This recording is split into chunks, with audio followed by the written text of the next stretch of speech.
नमस्कार दोस्तों, ज्योतिषम चैनल में आपका स्वागत है। मैं डॉक्टर निशांत आज आपसे बात करूंगा।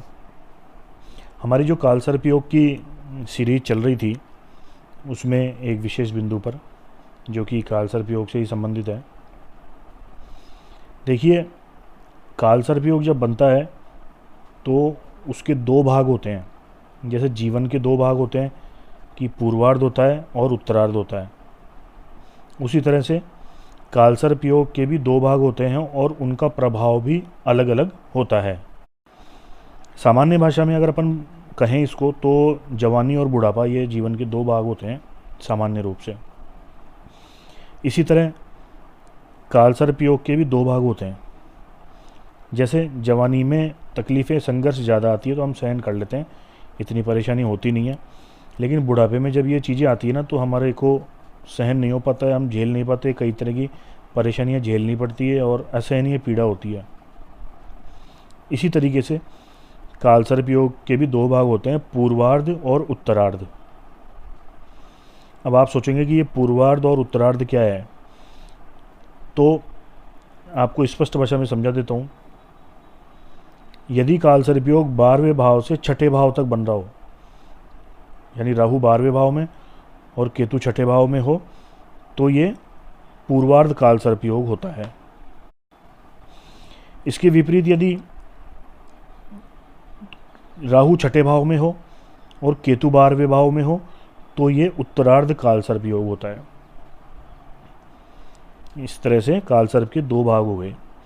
जीवन में कालसर्प योग की जो अशुभता है ना, विशेष रूप से एक निश्चित आयु में है ना दिखाई देती है। और ये आयु का जो भाग है वो है 35 वर्ष से लेकर के 58 वर्ष के बीच में कालसर्प योग का प्रभाव, अशुभ प्रभाव ज़्यादा दिखाई देता है।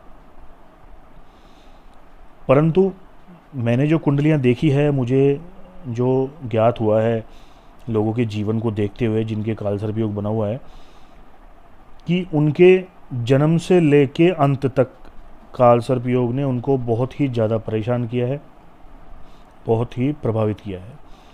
इसलिए कालसर्प योग का अशुभ प्रभाव भी जीवन में शुरू से लेके आखिर तक व्यक्ति को प्रभावित करता है। इसलिए इसकी शांति है ना वो जरूर करानी चाहिए। कुंडली चेक कराइए आपकी पूर्वार्ध का कालसर्प योग है या पश्चिमार्ध का कालसर्प योग है। और अगर पूर्वार्ध का है तो अभी से आप शांति कराना शुरू कर दीजिए 2 से 3 साल में, और पश्चिमार्ध का है तो भी आपको अभी से करानी चाहिए। इस विषय में आपकी कोई शंका हो तो आप मुझे, डाउट हो तो आप मुझे कमेंट में ज़रूर बताएं।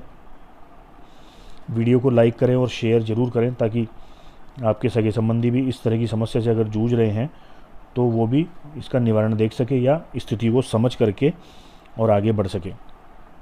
चैनल को सब्सक्राइब जरूर करें, बेल आइकन प्रेस करके ऑल पे क्लिक करें ताकि आपको आगे आने वाले जो नोटिफिकेशन है कालसर्प योग के बारे में वो सभी मिलते रहेंगे और आप चीज़ों को समझते रहेंगे तो फंसने की बजाय, उलझने की बजाय सुलझने में आपको परेशानी रहेगी। और इस तरह से आप कमेंट करके अपनी जो परेशानी है वो भी बता सकते हैं कि आपके पूर्वार्ध का है या पश्चिमार्ध का है, तो देखने से पता चलेगा। धन्यवाद।